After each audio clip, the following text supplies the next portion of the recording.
Hello, everyone joining us on the live stream.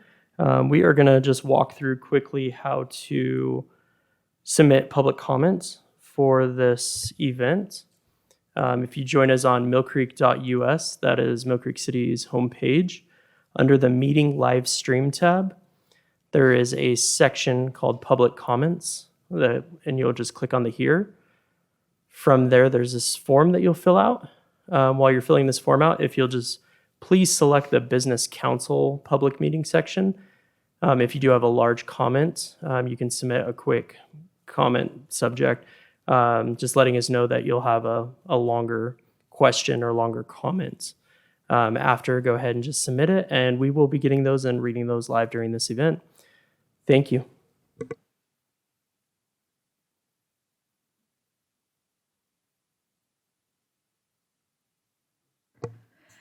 All right. Well, welcome everybody. My name is Josie Ingerhofer, and I'm the Business Council liaison here at Millcreek. And we're so excited to have Ryan Avila here. He is a business owner here in Millcreek, and he's going to be doing this live webinar for us. And so, Ryan, if you want to go ahead and get started and tell us a little bit about yourself. All right. Thank you. Is my mic check good? Perfect.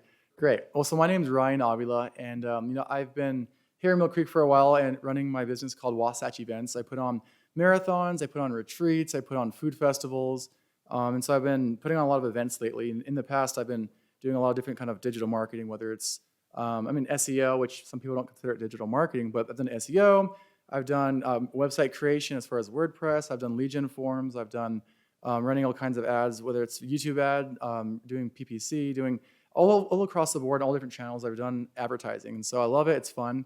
And so today I'm here to answer any questions that you all might have when it comes to digital marketing, whether it's what kind of ads to run, what kind of campaigns to run, how to structure your campaigns, the messaging, how you can expect a certain ROI, how you should measure certain, everything. When it comes to digital marketing, I'm here to just answer your questions. And so I'll just start off the bat with a few questions I got last week from people that already signed up. And then if anything comes to your mind, feel free to raise a hand in the audience or type in the comment section below, and I'll be happy to answer that. And then after any questions, I'll go over a few kind of strategies or just kind of, ways that I organize my structure or my campaign structures, so then you guys can hopefully take that away and maybe implement that with your guys' campaigns as well.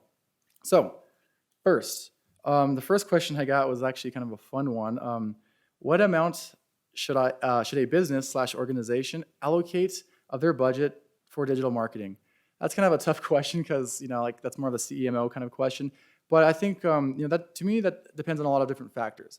First, when I say it depends on your audience, where is your audience at? If they're spending most of their time, reading magazines, maybe they're a certain crowd who doesn't go on digital marketing, then you obviously want to adjust for that.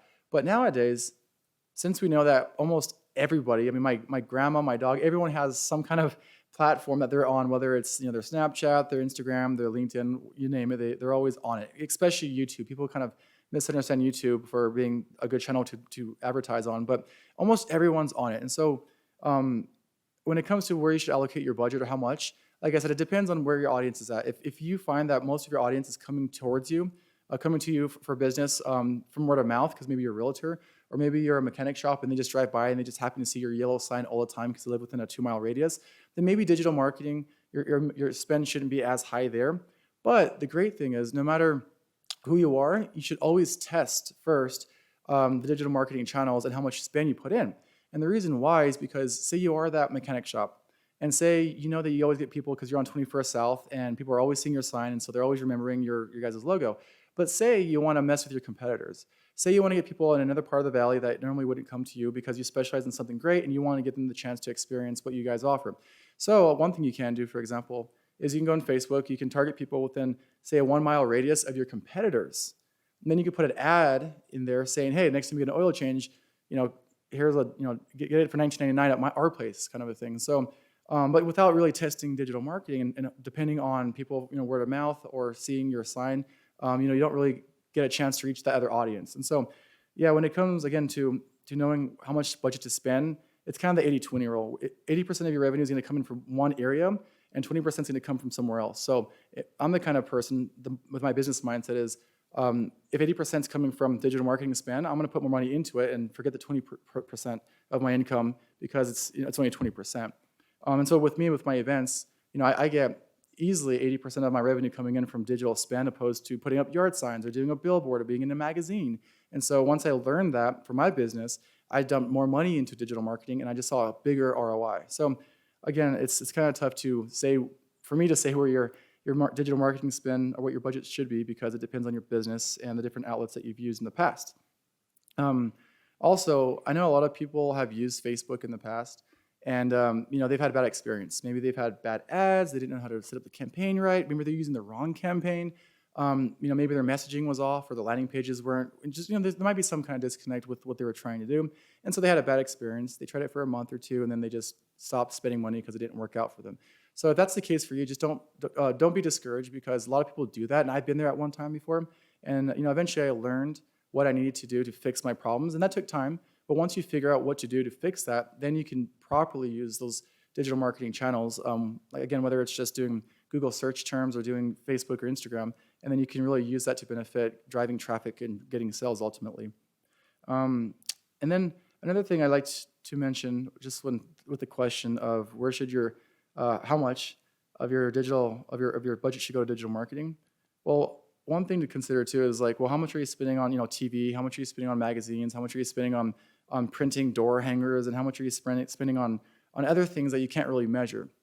And so I've done billboards, and I've been on TV, KU TV a few times. I've been in magazines, Utah Stories magazine, and those have their own prices, but it's really hard to kind of figure out your ROI on that. You're hitting certain people, but you don't know if you're hitting the right people. You don't know if they're going to come in within a day or a month or a week or a year from seeing that.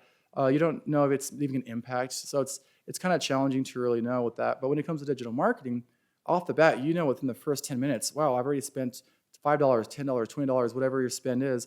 You could see the reach you're getting. You can see your impressions. You can see how much traffic is driving to your website. And to me, that's kind of why I choose digital marketing route, because everyone's on it, but also because you can see in real time the impact that your spend is having, opposed to just having a billboard and hoping people see it and maybe look you up on Google. So just something to think about. Let's see.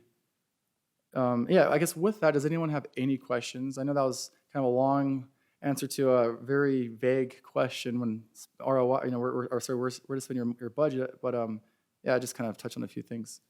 I'll move on to the next question. Let's see. So the next person asked, what should be the estimated financial ROI, and how are you able to measure the impact? So this is another challenging one. There's no direct, straight, simple answer, but when it comes to ROI, my simple answer is, well, how much can you afford to spend before you break even, right? And so, for example, if you spend $100 on ads and you get $300 in revenue, but your product costs $100 to make, then your ROI is 50%. And so to say that your ROI is 50% on running ads, or even no matter how you do your advertising, that's a pretty significant number. And so, a lot of things I want to ask myself, I guess, is first, how do you measure your ROI with TV, radio, and print? I touched on that earlier. And so, when thinking of digital marketing, you can't really compare with that. If someone watches TV, you're dropping a lot of money on TV. Or if you're on the radio, like Radio from Hell or one of those channels, it's a lot of money, but you can't really measure that unless you survey your customers after they come in. And that's just a whole other process of itself. But again, with digital marketing, it's super easy to figure out your ROI, because say your goal is to get, first off, there's a bunch of goals, right? There's the goal of you just want to create awareness. You're a new company who've been around for 4 months and you do hypnotherapy, as someone in our audience does. And you want to just create awareness. So that's one strategy, that's one campaign, that's one goal of just saying, hey, here's who I am, here's what I do. The second is driving traffic. Maybe you think people kind of know who you are, you got a good feel for that, but you want people to actually come to your site, because that's where you're going to have your value of what what benefits you have, and or they have when they work with you, or why they should choose you, or just all your information's on your website. So you want to drive traffic. That's a whole other goal, right? And then there's another goal where maybe you want leads, maybe you just want emails, you want phone numbers. So that's a whole other goal. There's so many different goals that you can have with digital marketing. So in order to really explain how to find your ROI, it depends on your goals. And a lot of what comes with that was setting up your expectations and the timeline you have too. For example, say everyone here wants sales. We all want money, right? Raise your hand if you want money. Yeah, I want money, right? And so there's different ways to get it, right? So some people, they have a team where they call the leads that they get. So say you drop $10 into Facebook ads, and it costs you $1 to get a lead. Someone sees your little advertisement. After seeing other advertisements, of course, they type in their information, and then you get a lead. Your team calls them up. They call them 5 to 6, 7 times, and then eventually you get them as a customer. And so I guess to answer the question in a way of how do you measure that impact, well, you got to consider how much does it cost you to do your first campaigns of prospecting, creating awareness. How much did it cost you to do your lead gen campaigns where people see the lead, they type in the information, now they're expecting a phone call or email? And how much does it cost you to have someone make the emails, do the phone calls, set up appointments, and then to get them into your office to close them? So that's a long process that you can measure through that whole system right there. But then maybe you're just selling them on a ticket to go up a ski lift at a snowbird, right? Maybe it's get this offer, $20 off, click now. I mean, with one ad, you can get someone to just sign up for maybe it costs you $7, and then they just spent $49 in a lift ticket. And that's really easy to measure there, your ROI. So there's different ways. So long answer long, it really depends on your goals and the strategy that you're using to reach those goals when it comes to measuring ROI. So let's see what else. Let's see. Before I go on, is there any other questions when it comes to ROI or anything with spend on digital marketing? No? Okay, good. Let's see.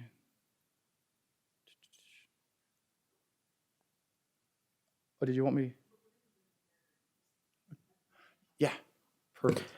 Yeah, for those watching on the live stream, you can submit a public comment by going to our website, millcreek.us, under the meeting live stream tab here. Let me just zoom in over here on the TV. Meeting live stream tab, and then scroll on down here to the public comments section. Click on the here button, and we'll have a little form for you here in the public meeting section. If you wouldn't mind just selecting Business Council, it helps us sort through those emails, and then we'll have you submit it. Once those come through, we'll read those live, and we'll be able to respond to you. Thank you. Good? We are good.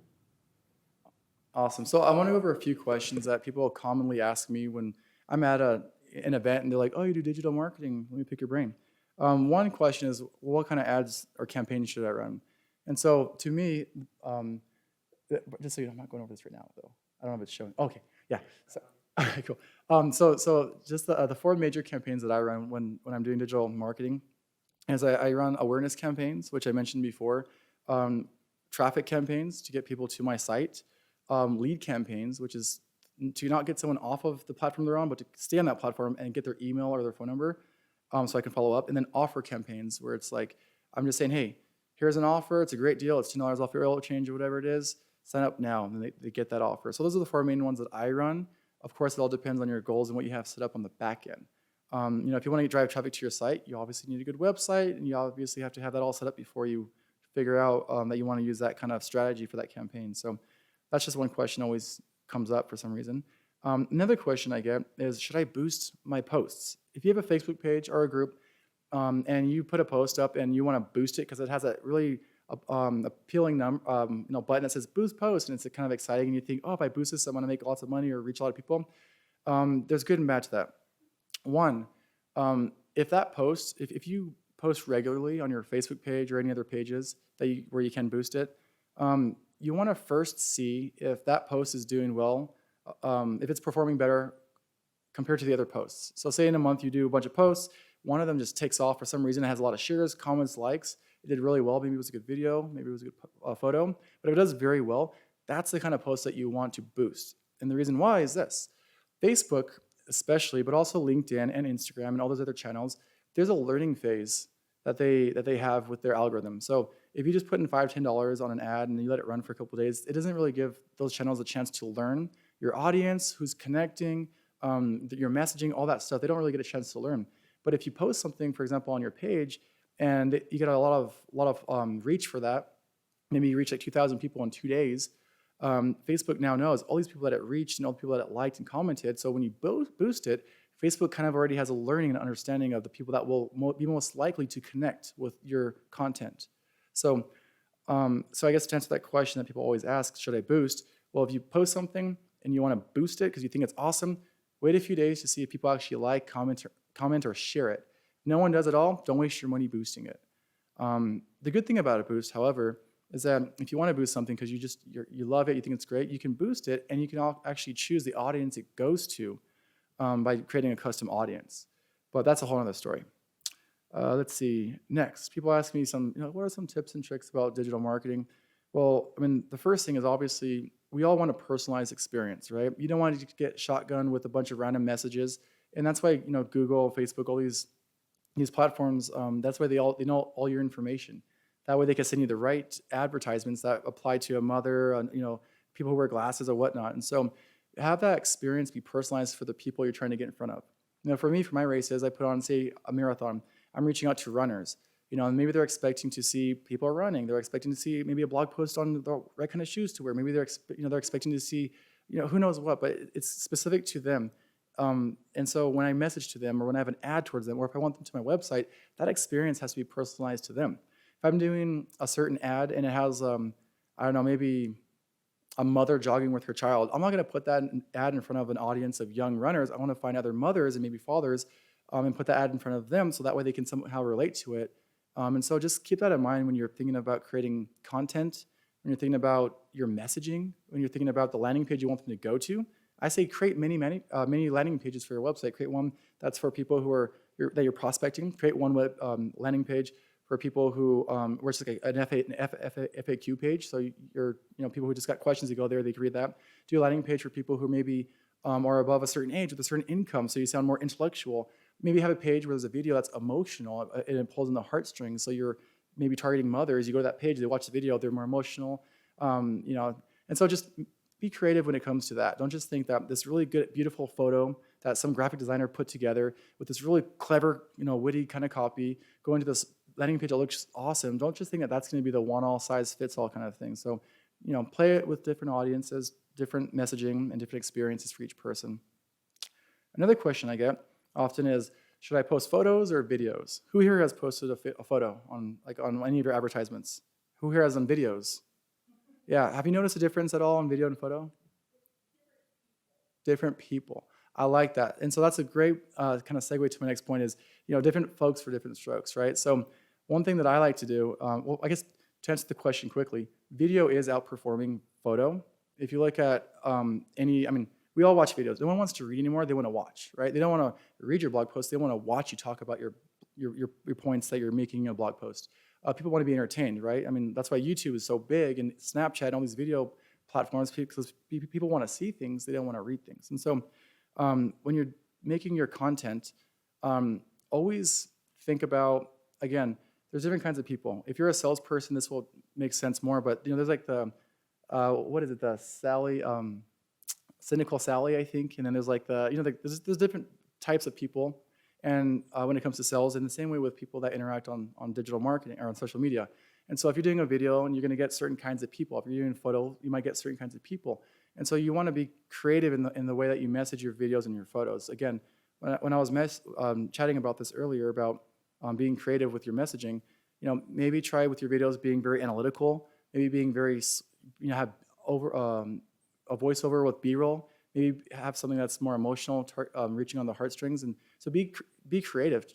Do 3 to 5 different videos with the same audience, see which one works for that audience, and then you double down. And then try that again with other audiences and so on, because again, what's going to work for me is not going to work for you, it's not going to work for her, right? So be creative. Yes, question?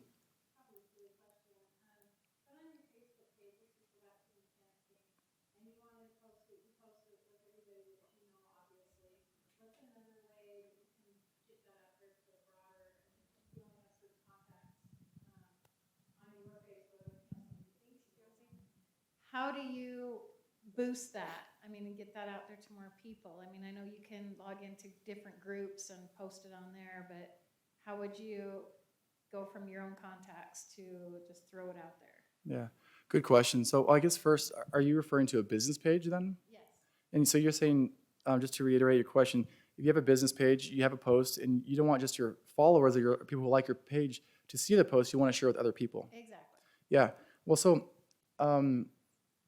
I'll go to that later. So yeah, so I guess, I would go into your ad center and put that post into an ad center, actually, do you want to do it together real quick? I can show you an example if you want. Yeah, let's switch over here. I'll kind of show you an example here with Facebook. All right, is it being shown? Yep. All right, so here's Facebook. And let's see, let's go to create real quick. So, boop. And do you mostly use Facebook? Yeah, cool. You should. Everyone's on it, right? So, okay, so your goal is it, would you say, to create awareness, or you just want to reach as many people as possible, or do you want to drive traffic? If you had to choose one, I guess, which one would it be for what you're speaking of, hypothetically? Yeah, and let's just say awareness. You want to do brand awareness. You've got people following you, but you want to reach other people, and you want to just promote like crazy. So first, I would create an awareness campaign like I just showed you here. And then, sorry, it's kind of tricky seeing it from where I'm at. The screen's crooked. So yeah, so here's what I would do. Like I said, I'd go here, and first things first, right? You figure out the location you want. Maybe you want to do something within a certain area. Let's say you want to do it in Draper, Utah. Oh, that's Olympic Park. Let's go back real quick. Let's go Draper.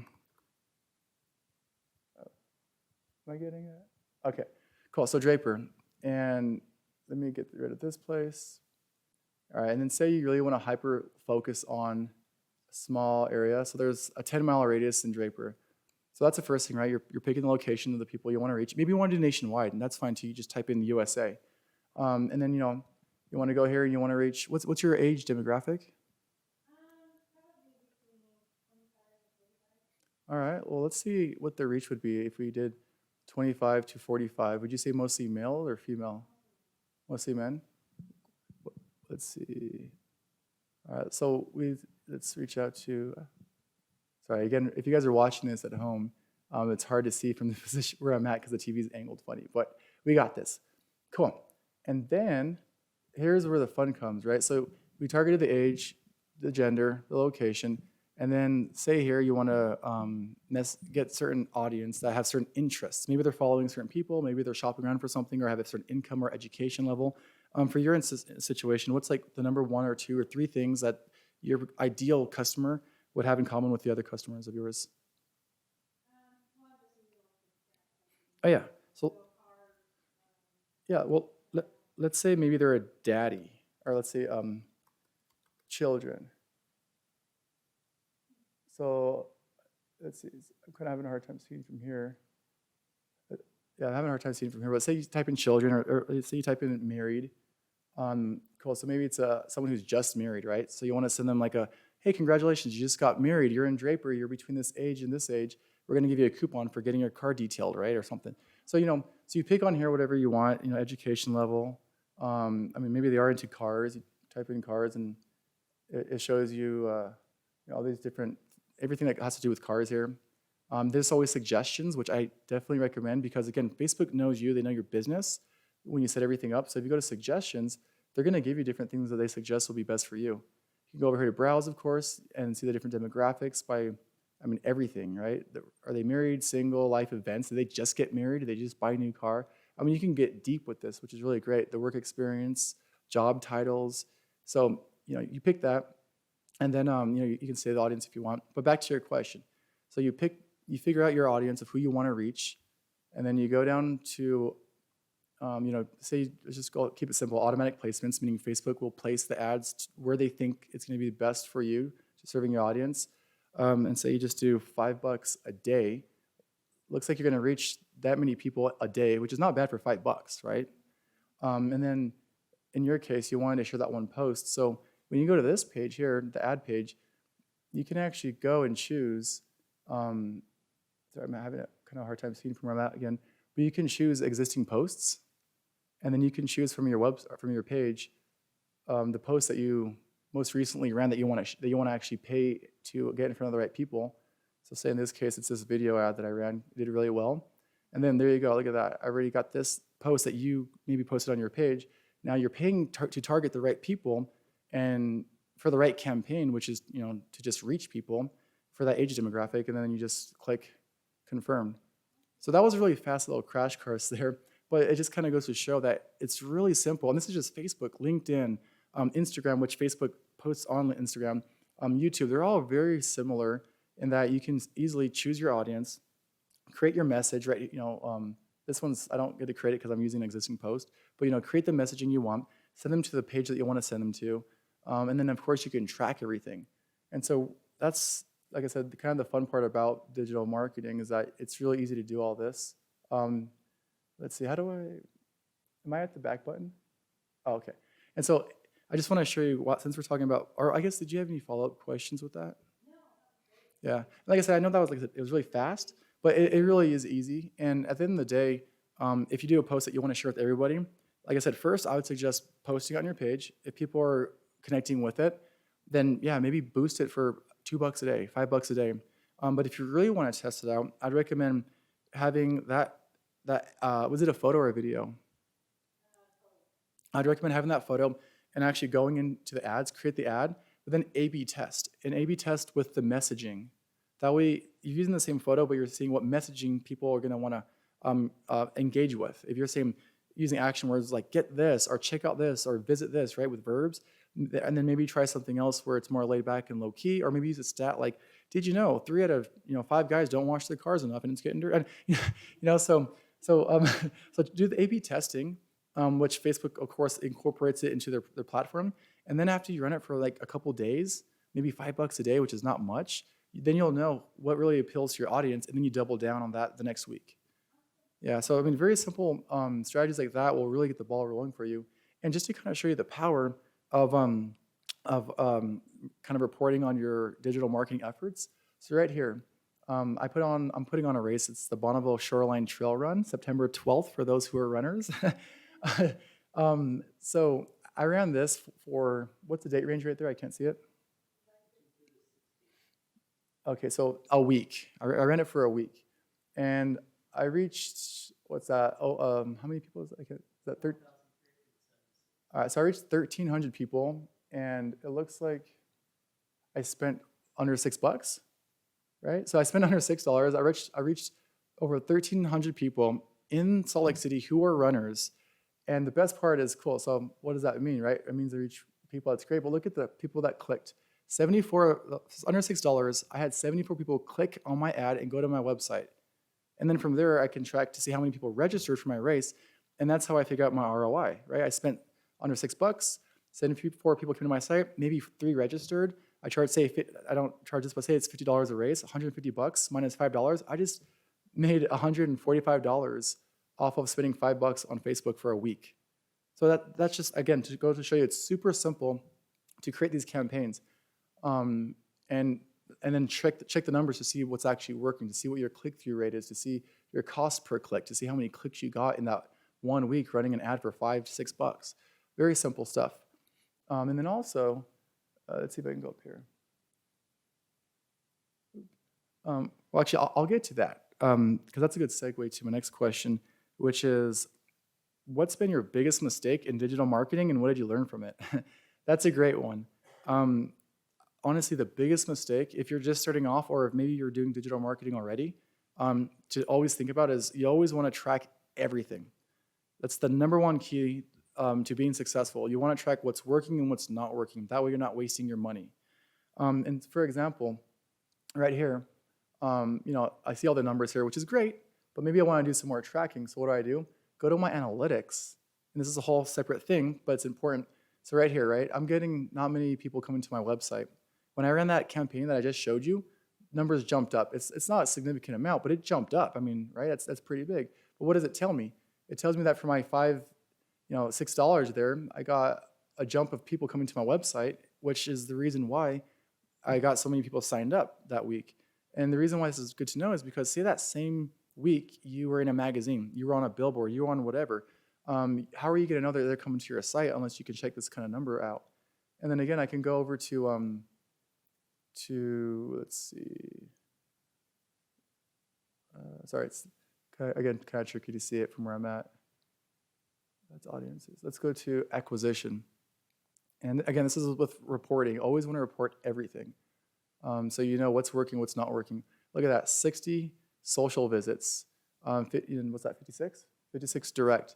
So again, I mean, this is just with this week here. So you could string it all together. You spend this much money, you reach this many people. You can see that you got this many people coming through social channels. And then you can, I don't have my other one up here, but you can then see how much revenue came in that week. So you can tie it all together and figure out what works. And the reason why I say this is one of my biggest mistakes is because when I first started off, I'm posting here, I'm sharing here, I'm doing email campaigns, I'm in a magazine, I'm on a billboard, I'm everywhere. And then I see stuff coming in, I don't really know what's working because I just shotgunned every marketing strategy you could possibly do. Then I quickly learned, well, shoot, I need to figure out what the 80-20 rule. I got to figure out where's 80% of my income, my revenue coming from. Then once I figure that out, I cut the fat. The 20%, not as important. I want to keep the 80% because that's what's really working, and I can just keep the ball rolling from there. Let's see, what else did people ask?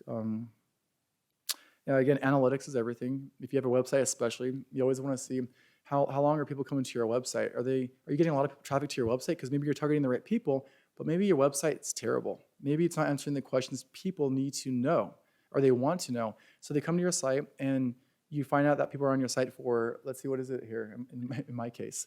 Let's see. Keep in mind, this is a race, so people normally don't stay for too long because they just want to register and get out, right?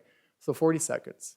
That's not bad. Right? It's enough time to come, read the information on the route, how much it costs, what do you get out of it? You get a medal. That's awesome. Cool. Sign me up. Where I work full time, that time's like 5 minutes. People are coming to our website for 5 minutes, and it means we're doing something right. It means one, we're connecting with the right audience, and two, our landing page is answering the questions that they want answered. So again, think about that kind of stuff when you're setting up your digital marketing strategies and your landing pages and the goals that you have. Some campaigns I run, my goal isn't to have people on our site for 5 minutes, it's to have them subscribe. And so as soon as they get on the page, we give them just enough information to where they're like, we like these people, we trust them, we see the value in them, but then immediately there's a pop-up saying, hey, subscribe so you can receive X. Alrighty, I apologize for that. We just had a drop in our internet here. We are back live. All right, welcome. Before we get going to the next part, does anyone have any questions? No questions from the audience? Or I guess the webinar viewers? And Outlook has been having an issue. Worldwide, Outlook crashed earlier today, so there may be some issues. Any of the comments that come in after, we can definitely get them over and reach out digitally. Perfect. That'd be Through great. Josie. Yeah. All right. Well, and wow, look at live news, evacuation, Eagle Mountain. Wow. Sorry, everybody. This is real time stuff.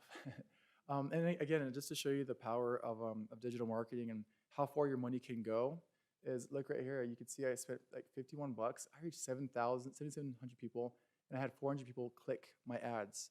That's not much money. I mean, you can earn $5 a day for a couple weeks, spend that much money, and reach that many people that are specific to your ideal customer.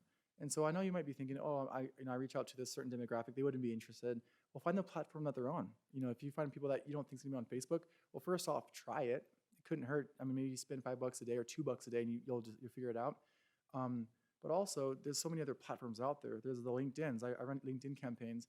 It costs me about, I guess I can't say exact numbers, but under $100 to get a lead, and that lead then turns into a student for where I work. And so, $100 to get someone to turn to a student, and we all know how much tuition is, right? So it's really amazing the power of finding your audience on a platform digitally, and then attacking them with the right message, giving them the right experience, and then eventually from there you can just keep that ball rolling. On that note, on keeping the ball rolling, for those of you who have email lists, one, you should, like I said, you should be always doing drip campaigns, email at least once a month, something that just kind of keeps them reminded of who you are, what you offer. Remember, you're not selling them anything, you're offering them something, right? So always reminding them with that. But here's a great, awesome thing for those of you who don't know, is that if you have an email list of, say, 1,000 people, no matter how you acquire that list, if you have that list and it's your ideal audience or customer, you can upload it to LinkedIn, you can upload it to Facebook, you can upload it to YouTube, and they will create a lookalike audience for you, and then start putting your ads in front of people who are most likely to buy from you based on your customers who already have. So let that wrap around your mind for a bit. It's a pretty powerful tool. And the best part of this all, you're not paying Facebook, to figure all this stuff out. Like, you just pay, as you see, like $5 a click, $2 a click, 10 cents a click. You're paying this minimal stuff. Their platform does it for you automatically. So it's really neat stuff that they have. All right, any questions yet? No? All right, let me go to this next point here. So I'm just gonna talk about some strategies that I use when I'm setting up, say I get a new customer, and they want to start doing digital marketing and they're not really sure what to start, so I'll set everything up for them. Here's kind of the way I tackle it. First, and you don't have to show this up here. First, I start with two different campaigns. First, there's a prospecting campaign, and then there's a retargeting campaign. I'll go over each of them and how I set it up. That way, you can hopefully do this for yourselves and see the benefit from it. So first, with a prospecting campaign, as you all can tell, you're prospecting, right? So you're finding people who are interested in what you're offering. And Facebook, Instagram, LinkedIn, YouTube, they all know this because they see what people are Googling. They see what people are emailing. They see what people are what kind of blog posts or podcasts they're watching and listening to. So they know what they're interested in. Prospecting, you're finding people in a certain age demographic. You're finding people with different interests, different hobbies. You can find someone who just ran a 5K last week, right? Different marital statuses, locations. So, you want to find people who are your ideal client based on all these different things, interests, hobbies, income. Are they married? Do they own a house? Do they just buy a car? All these things. Once you find that, and of course it's different for every vertical, but once you create that prospecting, campaign, once you set it up, then you want to create these ad groups or ad sets, depending what platform you're in. They call it different things, but there's an ad set or ad group. Your ad groups are the audience that you're, let me back it up. Sorry. I'm thinking too far ahead. So for prospecting, again, you're going to have different prospecting audiences, right? You want to always segment it out because of your messaging. So again, if you're going to be messaging very aggressively, or if you're going to be very hard on numbers, or maybe you're going to be messaging with, a call to action, like just learn more or sign up, you want to have that targeted towards a certain audience. So create your prospecting audience and your prospecting campaign, and then you're going to run that. And people ask, how many ads should I run? Should I do 1? Should I do 1,000? How many ads? The secret combination for a lot of these platforms is 3 to 5 ads. So run 3 to 5 different ads to these audiences that you're just prospecting. You're saying, hey, get to know me. Here's who I am. Here's what I do. Let's be friends, right? You do that for a while. Of course, while you're doing that, you figure out of the 3 to 5 ads, which ones work the best, as we chatted about. If one's working really well for a certain audience, try that in another audience. What I like to do, again, I like to have all my audiences specific to the ads I'm creating and vice versa. Cool. So now you have your prospecting campaigns reaching people that never heard of you, they don't know you, but they're learning about you now. Then you're going to have your second campaign, which is a retargeting campaign. Across the board, you can get, all the numbers show, you get an increase in revenue of 40 to 60% just by retargeting people. Think about it, right? If you go, if you go shopping somewhere and you buy something nice, and then a few days later you see something from that same store that you just bought something from that you liked, and it's another offer, there's a good chance you're going to go there over somewhere else that you haven't gone to yet, right? So retargeting is going to be key. And you kind of have to think of it like a sales funnel, right? Someone comes up to you and they say, hey, nice to meet you. How are you? Oh, good, great. They don't just leave you alone. They're always bothered. They're following up. And so retargeting in this case is the same thing as following up. How do we do it? Well, you create 2 different audiences, or I guess 3 different audiences, depending on your business. But one is, if you have emails, you're retargeting people who've already given you their email or your phone number. 2, you want to create a list of people who went to your website. Maybe on your website, you have a homepage, and then it slowly takes them to a registration page or some kind of page where they can purchase. You can specifically target people who made it to certain pages along your funnel. So if it takes them 3 pages to finally sign up, but they stop on the second page, you can email them specifically a direct message saying, hey, you didn't sign up today or yesterday. Please do that today. Maybe they went to your first page and they didn't get a chance to go to the second page. So now you want to offer them something different. Maybe they went to your third page, but they didn't actually sign up. So then you want to send them another message. So you want to retarget people who went to your website and retarget people who went to specific pages on your website with a specific message. And that's like the best thing. It's gold. If you do that right, then your numbers will just skyrocket, guarantee it. And then second, you want to retarget people who already saw your previous advertisements. Again, we all know the whole marketing thing of it's 7 touches before someone buys from you or trusts you or likes you, right? That's like traditional old school marketing. And it's the same thing with digital marketing. Of course, you can speed up the process with a great offer because you're on your phone, boom, I'm going to buy something, my credit card signed up, let's go. But in the same way, it's going to take several times for people to see and get to know you. So when you're doing your retargeting campaigns, you can retarget people who have seen your previous ads. And to me, that's the key, right? Because if you're targeting someone with ads that have to do with certain benefits of what you offer, and they see maybe 2 or 3 or 4, you don't want them to see the same ones over and over and over, right? It's a waste. So then you retarget those people with a whole nother layer of benefits and features of your product or service. And so those are the two kinds of retargeting audiences. Again, those who have visited your sites on specific pages and those who have seen your ads previously. And the reason why I say this too is because if someone sees your ads and you send them the same ad over and over, which that happens to me all the time, drives me nuts, I just get annoyed. Right? I don't want to see the same ad, the same message. I want to see something new, something different, something better, because eventually something's going to hook me. It's just a matter of time if they're doing their job right with sending me the right messaging. And the best part about this too is not only that, but if someone sees a series of 3 ads, they see the next series because you retarget them, and they went through 6 ads and they didn't click on any of your stuff, you can just stop marketing to them altogether. And that way you're not wasting your money on people who are not going to buy from you. So those are the 2 big strategies that I use: prospecting campaigns and then retargeting campaigns.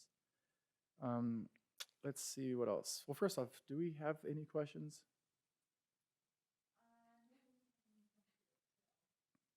Okay. All right. Does the audience have any questions? No? All right. Well, just to keep it, I guess to wrap this up. Good. Good. Well, just to leave you, first, for those of you who have never really tried digital marketing, or maybe who touched it a little bit but didn't see much success, I want to again go over just a few main points. One, you can start with $1 a day to $5 a day, just something cheap, just to get the ball rolling, so you can learn, because learning is key. Second, you don't want to put all your eggs in one basket, of course, right? Like, put some money in Facebook, maybe a little bit of money in LinkedIn. I mean, of course, depends on where your audience is. If they're all on Facebook, cool. Spend all your money in Facebook, like $5 a day, whatever where you're starting off with. But diversify the kind of ads or the kind of campaigns you're running. If you're doing a campaign to just get a lead, to get an email, if you're doing a campaign just to get traffic to your site, or are you doing campaigns just so they get to know who you are? So diversify your money on the different kind of campaigns based, of course, on your goals. And then third, you want to rotate your creative. What I was saying before is, don't just get the same message to the same people. Give them different messages, because eventually something's bound to hook them. And then once you figure out what that thing is that hooks that audience, then that's when you double down. So that's for those people who are just starting off. Those who have been doing this for a while, and you're probably here because either A, I don't know, maybe you want to learn how to grow and improve, or B, you're just listening for whatever reason. That's great too. But for those who have done this for a while, I want to just challenge you again to try testing out different audiences, but also if you have several audiences, use that 80-20 rule. Figure out the audience that's giving you the most traffic, generating the most revenue for you, and then just cut off all the fat. And the same with your ads. If you got all these ads that are running, and there's only 80% that's doing the best, you're getting the highest click-through rates, drop the other 20%. That way you just get more efficient with your money, more efficient with your messaging, more efficient with your whole marketing funnel across all your different digital marketing platforms. So good luck, have fun. If you have any questions, you can email me at wasatchevents.llc@gmail.com. Thank you.